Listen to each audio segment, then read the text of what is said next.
Fala galera, tudo bem? Eu tô aqui para mais um conteúdo, né? O mesmo conteúdo que a gente já estava trabalhando antes, que era o Barroco, o Rococó. E como que foi isso no Brasil, né? Quais foram as mudanças que aconteceram depois do Barroco no Brasil? O que esse movimento trouxe para nós, né? Como que isso pode ter influenciado aí na nossa cultura, né? Sobre isso que eu vou falar. A primeira coisa que a gente tem que saber, o Barroco no Brasil, ele teve início no final do século XVII, né? E no país, essa tendência ela teve grande destaque na arquitetura, na escultura, a gente vai falar aí de Aleijadinho, grande escultor brasileiro, na pintura e na literatura. Inclusive, gente, a literatura é uma das formas mais fortes com o qual o Barroco se manifestou. Diferente do que aconteceu na Europa. Na Europa teve muita pintura, muita arquitetura. Aqui no Brasil a gente também teve, mas ele foi mais forte na literatura. Vocês vão entender o porquê. Tá? Essa fase ela também foi conhecida como quinhentismo. Por quê, gente? Porque foi justamente a partir de 1500, a partir da descoberta do Brasil, que foi feito vários poemas, cartas, escritos na literatura, né, através do estilo barroco, que foi aí se manifestaram por grandes nomes. Eu vou citar esses nomes aqui, né? Quem estava no Zoom já sabe quais são esses nomes. E também pode ser conhecida como século do ouro. Professora, por quê? Porque o barroco, como a gente viu também no barroco europeu, né, tem muito uso do dourado, muito uso do glamour, do ouro, né, para manifestar a questão do poder, da consolidação do poder do clero. Então, a gente via, né, no barroco europeu, nas grandes igrejas, nas grandes catedrais, né, barrocas, né, da Itália, né, da Europa, muito ouro. E aqui no Brasil, o que estava acontecendo? Estava acontecendo as minas de ouro. Vamos lá, gente. Para quem não sabe o que são minas de ouro ou processos de mineração, né? É a exploração da terra. Exploração da terra em busca de metais, de pedras preciosas. Ainda hoje no Brasil a gente tem grandes empresas, né, que trabalham com esse processo de mineração em busca de ferro, de petróleo, né? Então a mineração ela ainda ocorre no Brasil. E nessa época, né, assim que o Brasil foi colonizado, através dos bandeirantes, né, que eram aqueles grandes exploradores de terra, né, que saíam pelo Brasil adentro, afora, para descobrir mais da terra, descobriram também que aqui tinha ouro, principalmente nas regiões de Minas Gerais. Então, deixa eu ler aqui para poder ficar mais claro para vocês. Foi durante o ciclo do ouro que a exploração desse minério foi a principal atividade econômica desenvolvida no país. Por quê, gente? Antes de ser encontrado ouro aqui no Brasil, a nossa principal fonte econômica era a cana-de-açúcar, né? Foi descoberta a cana-de-açúcar em primeiro lugar, né? O Brasil exportava para os países da Europa, para Portugal, só que existia também a taxa de exportação. E aí foi acabando essa fonte, né, econômica entrando em declínio, porque as taxas estavam muito altas. Então, os portugueses, os nossos colonizadores, por sua vez, tiveram que pensar em outra estratégia, em outras formas econômicas. E logo depois, o que foi encontrado? As minas de ouro. Grande aí oportunidade para se fazer dinheiro, não é verdade? Então, vamos lá. Primeiro foi encontrado principalmente nas regiões de Minas Gerais, inclusive o estado de Minas Gerais recebeu esse nome porque era a principal localização onde encontrava-se muito ouro, né? Foi o grande foco onde muitas jazidas foram encontradas. Diante disso, o número de habitantes no Brasil aumentou, porque muitos portugueses viam, né? Tá se encontrando ouro no Brasil, eu vou para o Brasil.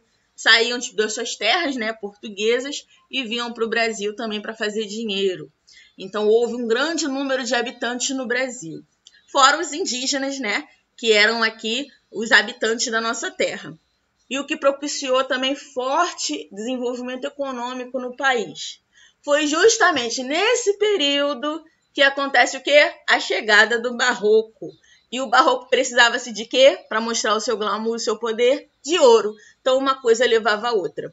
Agora, vamos entender como que chegou esse estilo artístico aqui através de Portugal para gente.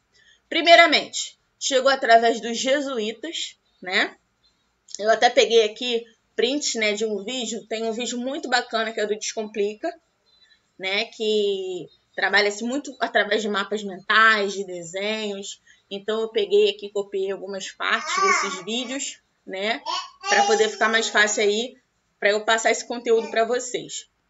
Então, como que chegou ao Brasil? Através dos jesuítas. E quem eram os jesuítas? Eram padres, pessoas do clero, que a gente já estudou o que era o clero, né? Tinha aí um grande lugar na economia, na economia e também na sociedade, né, europeia. Então, tinha o alto clero, tinha a nobreza, tinha os camponeses. Né? Vamos lembrar daquele triângulozinho de poder, né? Então, os jesuítas eram padres que pertenciam à Companhia de Jesus, né? Era o nome de uma companhia, uma ordem religiosa vinculada à Igreja Católica, que tinha como objetivo o quê? A pregação do evangelho pelo mundo. Então, vamos pregar o cristianismo, né? Então, eles saíam da Itália, né, esses jesuítas, e eles iam pelo mundo afora. Quem foi o principal representante dos jesuítas aqui em terras brasileiras? Padre Antônio Vieira. Ele que trouxe o catolicismo aqui para nós. Mas quem é que vivia aqui que precisava ser catequizado, que precisava ouvir as pregações da Igreja Católica? Os indígenas. Então, quando ficaram sabendo, né, os jesuítas, que aqui tinham habitantes em terras brasileiras logo depois da sua descoberta, vamos para o Brasil catequizar esse povo. Então, o principal objetivo dos jesuítas aqui no Brasil era catequizar os índios. Vamos lá. E pensando um pouquinho nessa trajetória, né, a saída dos jesuítas da Itália, chegaram no Brasil aqui no final do século XVI. A sua missão era representar o divino através da catequização, né, através da pregação do evangelho, representar sempre o divino através das narrativas bíblicas, através das imagens, das pinturas, que era-se muito visto nas igrejas, né, como a gente viu lá no Barroco Europeu. Tinha como objetivo o quê? Conter a reforma protestante. Lembrem-se, Martinho Lutero com a reforma protestante e o alto clero com a contra-reforma. Né? Então, vem aí a retomada do poder da igreja, catequização dos indígenas, como eu falei agora, e o lembrete dos mandamentos divinos através das pinturas barrocas, ou também das escrituras, das literaturas, da arquitetura. Vamos ver um pouquinho mais à frente. Sobre as minas eu já falei. E na literatura barroca, como é que isso se manifestava? Vamos lá. Primeiramente, a gente tem que entender dois nomes de grande importância aqui no Brasil. Em primeiro lugar, Gregório de Matos. Tá? Ele não era português, nasceu no Brasil, era brasileiro. E ele escrevia diversas críticas contra a coroa portuguesa e também contra a economia na região da Bahia.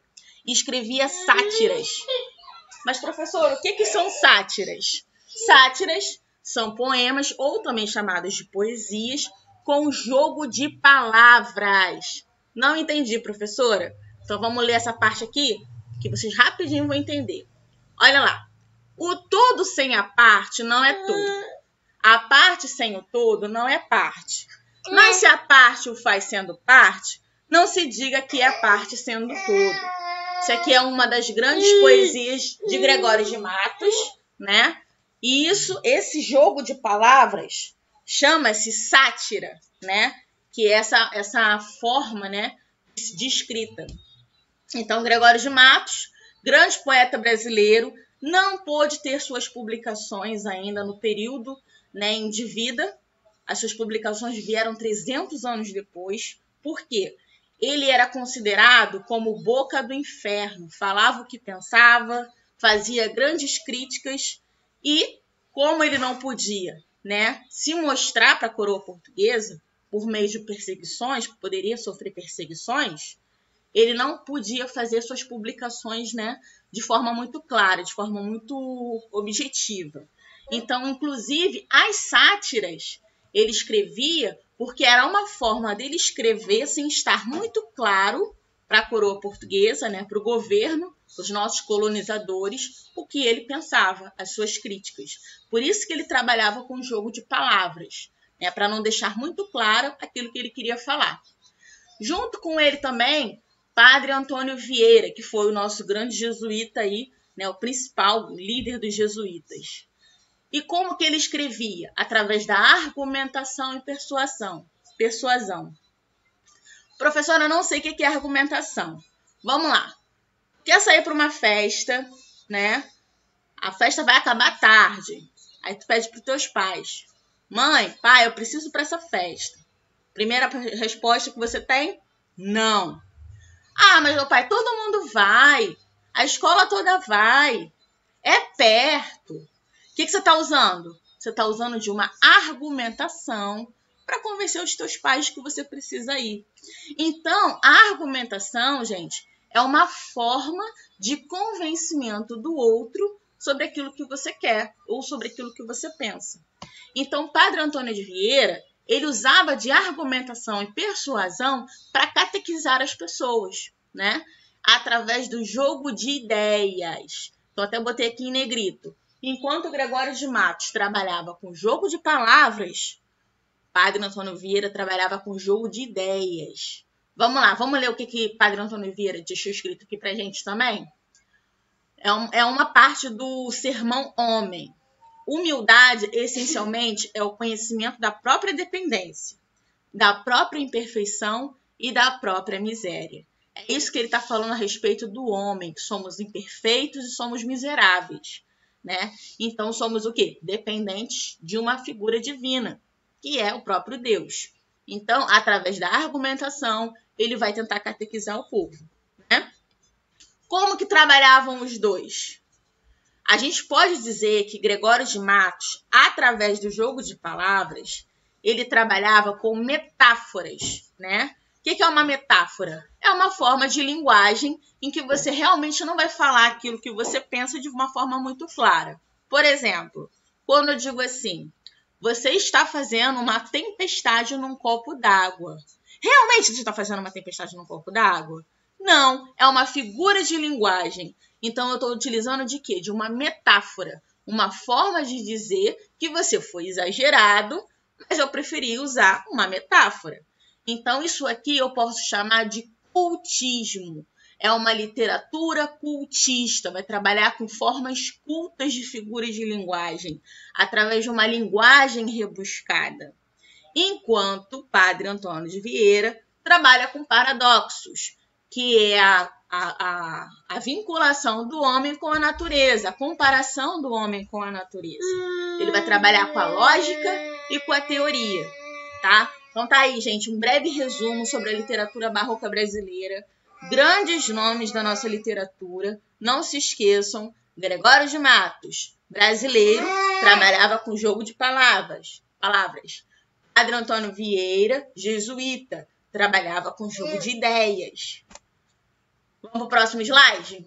Aqui eu não vou falar muito não, eu só deixei aqui imagens, né, sobre obras de Gregório de Matos. Tem aqui poemas lindíssimos, inclusive, que também são trabalhados com sátiras, né, com jogo de palavras. Aqui, ó, deixa até uma observação, ó. Nenhuma das suas obras foram publicadas em sua época. Seus manuscritos de poesias foram conservados e publicados em pleno movimento modernista, durante a Semana de Arte Moderna. Gente, eu estou falando de 3 séculos depois. Gregório de Matos já nem existia nem mais pó dele. Mas 3 séculos depois é que os poemas dele começaram a ser publicados. Tá? Inclusive, a gente tem aqui um livro de literatura brasileira, Gregório de Matos, que são obras completas, né? Que tem o nome de Sacra Lírica Satírica Burlesca. É a forma como ele trabalhava com a sua linguagem, com o jogo de palavras. Também temos aqui as principais obras de Padre Antônio Vieira. Botei até uma pintura que tem aqui, eu não sei qual é o nome desse autor dessa pintura, mas eu trouxe para vocês verem aqui a forma como o Padre Antônio Vieira era visto na época, grande catequizador dos indígenas. Inclusive tem aqui, ó, sermões. Enquanto Gregório de Matos trabalhava com poemas e poesias, Padre Antônio Vieira trabalhava com sermões. Então tem os sermões da quinta dominga da quaresma, sermão da 60ª, que é um dos mais importantes e famosos que tem, né? Deixou para trás 700 cartas e 200 sermões, ou seja, era um grande escritor persuasivo que trabalhava com a argumentação. Tá bom, galera? Eu espero que vocês tenham gostado. No próximo vídeo eu vou falar sobre as principais obras de arquitetura e pintura. Vou falar um pouquinho de Aleijadinho. Hoje eu falei só sobre a literatura, tá bom? Espero que vocês tenham gostado. Deixem o seu like e não se esqueçam também de deixar o nome nos comentários para eu computar a presença. Beijo, beijo.